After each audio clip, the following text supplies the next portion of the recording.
प्रस्तुत build icon या उपक्रमामध्ये आज आम्ही आलो चाळीसगावमध्ये आणि माझ्यासोबत आहेत senior engineer Chandrashekhar Bhavsar sir. Senior engineer अर्थात म्हणण्याचं कारण म्हणजे मी मगाशीच बोलताना त्यांना म्हणलं की 38 वर्षांचा अनुभव त्यांना या क्षेत्रातला आहे आणि मला नेहमी असं वाटतं की एखादी व्यक्ती एखाद्या क्षेत्रात इतके वर्ष जर अविरतपणे काम करत असेल, न थकता काम करत असेल तर त्यांना आणलेले अनुभव तितकेच ऐकण्यासारखे असतात. त्यांचा प्रवास एक वेगळ्या प्रकारचा असतो. या क्षेत्राबद्दल त्यांची मतं काही वेगळी असतात. तर या सगळं आपण त्यांच्याशी गप्पा मारणार आहोत बिल्ड आयकॉन या प्लॅटफॉर्मवर. त्यामुळे थेट आपण त्यांच्याशी गप्पा मारूया. गप्पांची सुरुवात थोडी फ्लॅशबॅक पासून करायची. एक 45-50 वर्ष मागे जाऊन अजून मला विचारायचा पहिला प्रश्न ते म्हणजे तुमच्या शैक्षणिक जीवनापासून. म्हणजे शाळा कुठली होती, मग कॉलेज कुठलं होतं आणि सगळ्यात महत्वाचं त्या काळी म्हणजे 35-38 वर्षापूर्वी सिव्हिल इंजिनियर बनावं अशी प्रेरणा कोणाकडनं मिळाली आणि मग असं वाटलं की आपण या क्षेत्रात करिअर करावं. कसा होता तो प्रवास सगळा? शाळा तसा जन्म माझा 1968चा. प्राथमिक शिक्षण नूतन विद्यालयामध्ये झालं.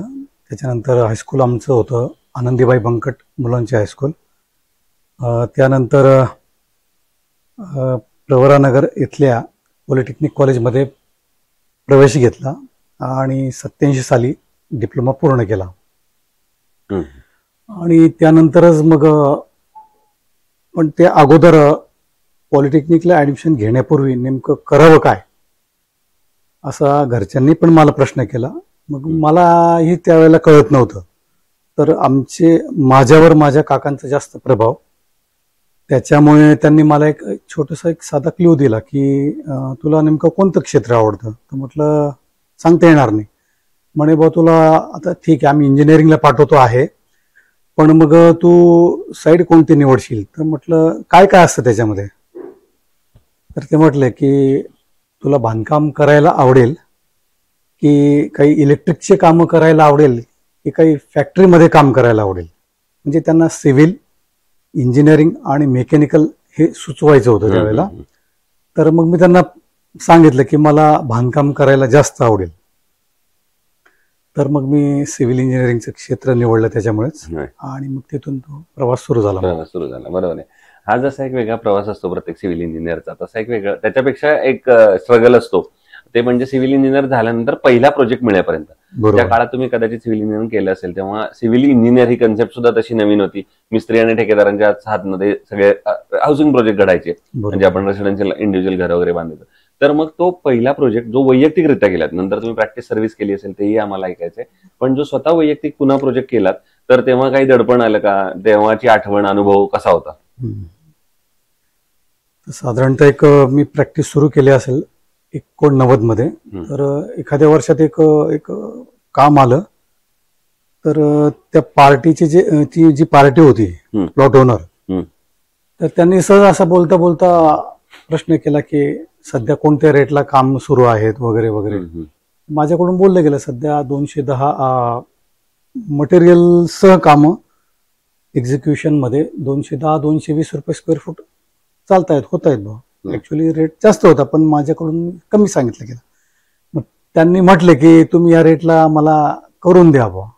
तर मग मी ते मनावर घेतलं आणि जवळपास 1000 स्क्वेअर फुटाचा तो प्रोजेक्ट होता. 4 रूम, संडास, बाथरूम वगैरे. तो त्या रेट मध्ये त्यांना मी पूर्ण करून दिला. मग त्या ह्याच्यात आर्थिक नुकसान झालं आणि मानसिक फायदा झाला असं काही झालं? असं तर काही झालं नाही. आर्थिकही फायदाच झाला. मग ठीक आहे. मला वाटलं रेट चुकला आणि नाही, असं काहीही नाही झालं. मग आता येऊया या क्षेत्रातल्या काही प्रश्नांकडे. त्यातला पहिला प्रश्न आज विचारणार होतो.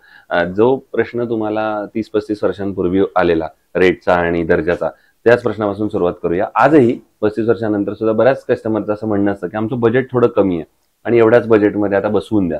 तर अशा वेळेला मग तुम्ही ते बजेट आणि दर्जा या दोन्हीचा समतोल मग कसा राखता?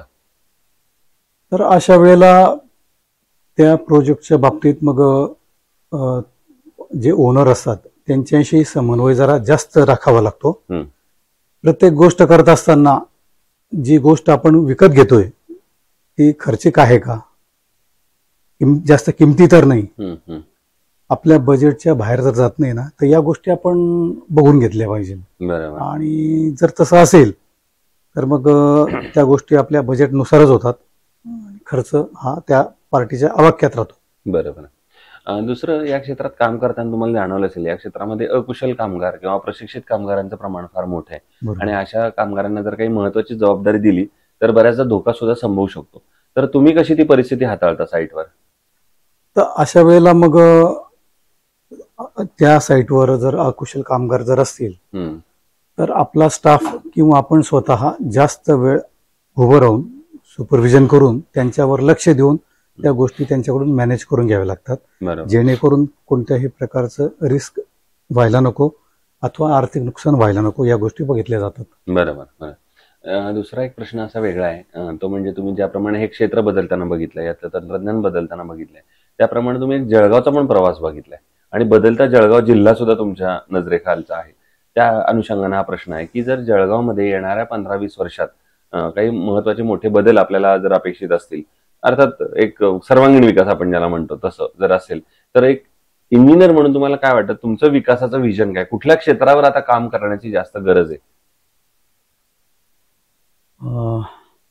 तसं जर बघायला गेलं तर जे काही मटेरियल्स असतात, उदाहरणार्थ ब्रिक्स आहेत, कॉन्क्रीट आहे, तर या गोष्टींचं जे परिमाण आहेत किंवा त्यांची जी साईज असेल, साईज सोबत त्यांची जी कॉस्ट असेल, तर ती कशी कमी करता येऊ शकेल याच्यावर विचार व्हायला हवा. बरोबर. आणि जर खरोखर आपण जर ते कमी करू शकलो तर म्हणजे ऑटोमॅटिकली तो जो प्रभाव आहे तो जनतेवर सोयीनुसार होतो मग. बरोबर. पण मग शासनाकडनं काय अपेक्षा किंवा शासनानं काय पावलं उचलली पाहिजेत असं तुम्हाला वाटतं या सगळ्या विकास कामांना गती देण्यासाठी? शासनाने मग रिसर्च अँड डेव्हलपमेंटवर थोडासा फंड खर्च करायला हवा. बरोबर. जेणेकरून त्या क्षेत्रामध्ये संशोधन होऊ शकेल आणि संशोधनानंतर जे येणारे जे प्रॉडक्ट्स आहेत ते जनतेपर्यंत पोहोचू शकतील असं मला वाटतं. करू शकतो. दुसरं, कन्स्ट्रक्शन मध्ये जेव्हा स्टील निवडण्याची वेळ येते तेव्हा तुम्ही काय पॅरामीटर्स त्याचे बघता आणि मग ठरवता? स्टील पहिला आपण थंब रूल असा वापरू की त्यात ते नरम असावं, कटिंग करताना कडक लागायला नको, ते डक्टाईल असावं आणि त्याची स्ट्रेंथ चांगली असावी. या ज्या दोघी तिघी गोष्टी आहेत या असाव्यात, फिजिकल टेस्टिंगच्याच आहेत, त्याच्यामुळे आपल्याला तसं वाटतं. आयकॉन स्टील तुम्ही कधी वापरले का कुठल्या प्रकल्पांवर आजपर्यंत? हो, साहजिकच. अच्छा. नाही म्हणजे तर कसा होता तुमचा अनुभव? त्यांची सर्व्हिस असेल, त्यांची कॉस्ट आहे, त्यांची अवेलेबिलिटी आहे, एकंदर आयकॉन बरोबरचा अनुभव? आयकॉन बरोबरचा अनुभव तर खूपच चांगला झाला आहे आणि ज्यावेळेला आम्हाला गरज होती त्यावेळेलाही वेळोवेळी सहकार्य मिळालं. बरोबर. त्याच्यामुळे प्रवास चांगला झाला त्यांच्यासोबत. ओके. आता एक प्रश्न असा आहे की मागच्या 38 वर्षात एवढे शेकडो प्रोजेक्ट केल्यानंतर जर एकच प्रोजेक्ट निवडण्याची वेळ आली की जो तुमच्या जास्त जवळचा आहे, जो करताना जास्त आनंद अभिमान वाटला, असा आयकॉनिक प्रोजेक्ट कुठला आहे तुमचा स्वतःचा? आयकॉनिक प्रोजेक्ट म्हणजे असं होतं ना की आपण काही प्रोजेक्ट पैशासाठी करतो, काही समाधानासाठी करतो, तर असा एखादा प्रोजेक्ट की तो करताना जास्त समाधान वाटलं मला? तो आता प्रोजेक्ट सध्या आमचा चालूच आहे. बरं. तर टीव्हीएस चा साई सेवा चा जो शोरूम आहे तर भटगाव रस्त्याला होतोय तो करायला खूपच आनंद होतोय. कामही मोठं आहे ते आणि चांगलं वाटतं. आणि आता अगदी शेवटचा प्रश्न, ते म्हणजे या क्षेत्रात आता जे तरुण इंजिनियर्स आहेत, तुमची पुढची पिढी येते आता थोडक्यात, तर त्यांना तुम्ही एक वडीलकीच्या नात्याने, एक सिनियर म्हणून काय सल्ला द्याल या क्षेत्रात येण्यापूर्वी? कामाशी प्रामाणिक राहा आणि शक्य तेवढी मेहनत करा. हे दोन महत्वाचे सल्ले राहतील. नक्कीच. तर हे होते इंजिनियर चंद्रशेखर भावसारजी आणि त्यांनी सांगितलं त्याप्रमाणे कामाशी प्रामाणिक राहा. तुम्ही केलेल्या कामाशी प्रामाणिक राहिलात तर नक्कीच ते काम तेवढं दर्जेदार होतं, टिकाऊ होतं, दीर्घायुष्य होतं आणि अर्थातच ते काम चांगलं असेल तर तुमचं नावही चांगलं होतं आणि त्यामुळे तुम्हाला भविष्यात कामं मिळायला जास्त सोपं होतं.